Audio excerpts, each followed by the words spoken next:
we still do. We still do. We still do.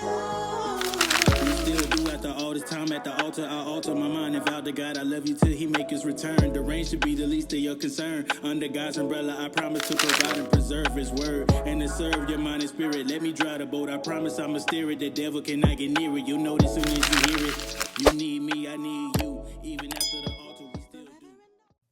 A lot of men lose confidence when they bust quick. So if I know my signs, and this is just something that you can do. This is a hack. This is a trick. I'm going to just give it to the men. Wives, if they can want to give it to their men as well. When you switch positions, that's a way of giving yourself moment of stoppage.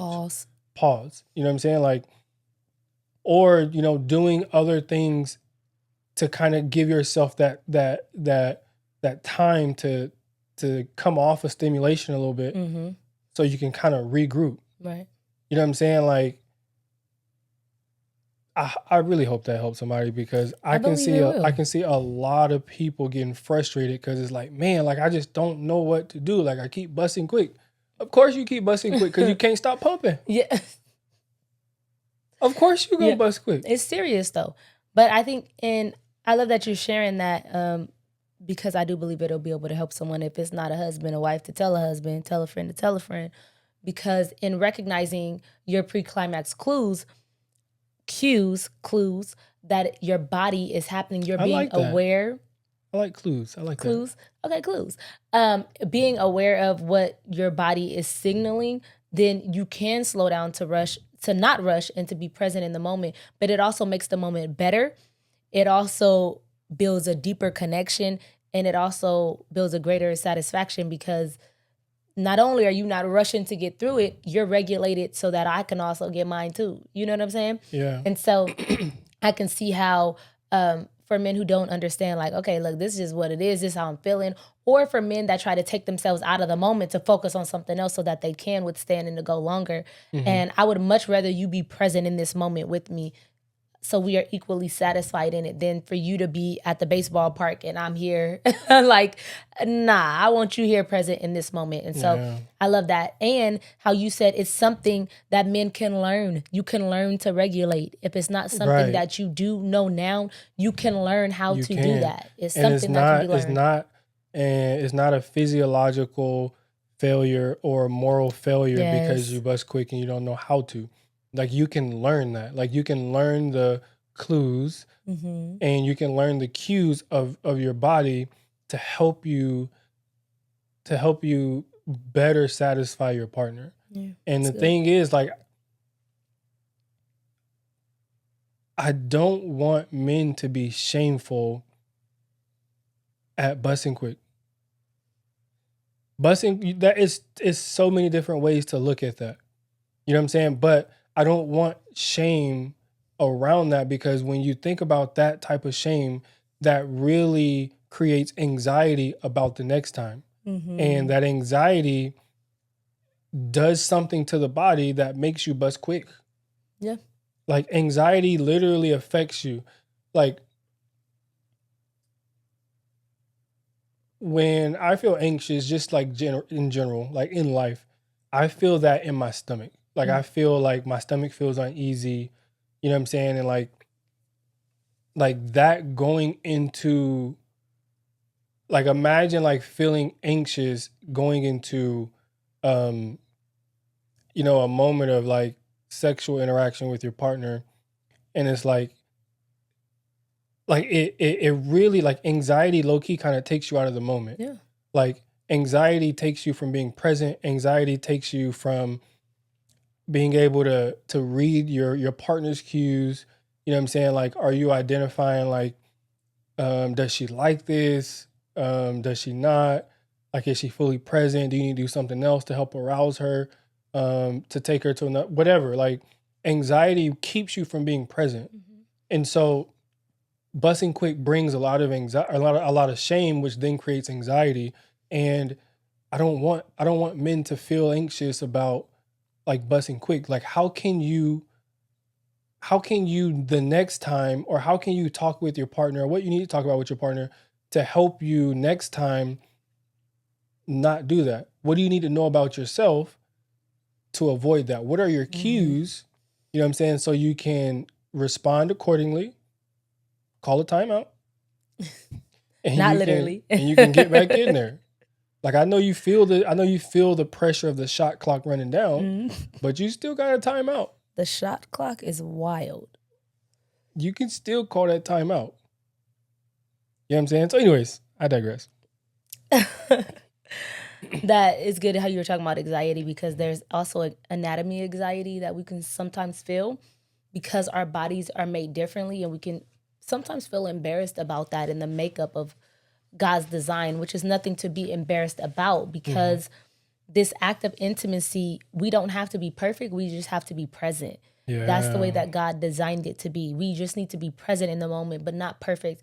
And You in don't our have last to be episode, perfect to be pleasurable. Yeah. yeah. And in the last episode, we shared about in communicating and having that, and just how you can be present in the moment to unlock that pleasure. So if you didn't listen to it, go back and listen to it. But I Yeah. think to avoid, I guess, this anxiety that you feel, which can definitely affect the way that, I don't like the word performance, but I'm going to use it right here, because the way that you perform, if you're anxious or have anxiety about the anatomy, your body, and what that looks like. Yeah. And that's so difficult, because in the last episode you also mentioned just how, postpartum, like you were really insecure about your body, Mm-hmm. and just how that affects how you and other women might show up. Yeah. You know what I'm saying? And it's like, in that, like, men also feel that way. You know what I'm saying? Like, I remember having a conversation with a couple, and the wife said something to the husband about being fat or something like that. And like that just sent him, like, you call me, like, it Oh, hit she him. called him fat. And it hit him. And it wasn't even like on no sex stuff. It was just like, I forgot what it was about, but what he remembered was that she called him fat, and it just hit him. And it's like, okay, how is that going to cause him to show up? Have anxiety in the bedroom now. You know what I'm saying? So now, instead of being fully present, there's a part of him that is still not there because of what you said. Hiding. You know what I'm Shame. saying? And so there's a part of him that she might not get to experience because of her comment. You know what I'm saying? So we sad. have to be careful as spouses with what we say. You know what I'm saying? Because, like, man, I've heard this. I mean, sticks and stones may break my bones, but words will never hurt me. Words It might not hurt. physically hurt you. They stick longer than getting hit with a stick. They really do. They do. But, They really do. like, we have to be careful. But, like, men have, like, body image issues as well. And, like, you don't have to look perfect. Like, you don't have to have the 6-pack abs. You don't have to have, you know what I'm saying, like the chest that is just perfectly sculpted. You don't have to have all that. You know what I'm saying? Like, you can pleasure your partner with who you are. Yeah. You know what I'm saying? Like, and I think when we understand that, I think that would also free us from the pressure to perform. Yeah, that's good. I think of like women, because how you were sharing about my postpartum experience, and there's just this, snap back. Like, everybody trying to snap back is after having crazy. It is. They want to be snatched. They want the hourglass, but they want to snap back after having a baby. And for me, there was no snapping back. Okay, it took lots of work and months upon months. I think probably a full year. And so, but I remember the pressure that caused, and I definitely was like hiding myself because I didn't want to be fully seen in that moment. There were certain parts of me that I would hide, because of just, it's a natural thing that happens when you have a baby for your body to stretch, and you get stretch marks, and you have things that, obviously shows the life that has been birthed and that has come forth, but it's also a beautiful thing.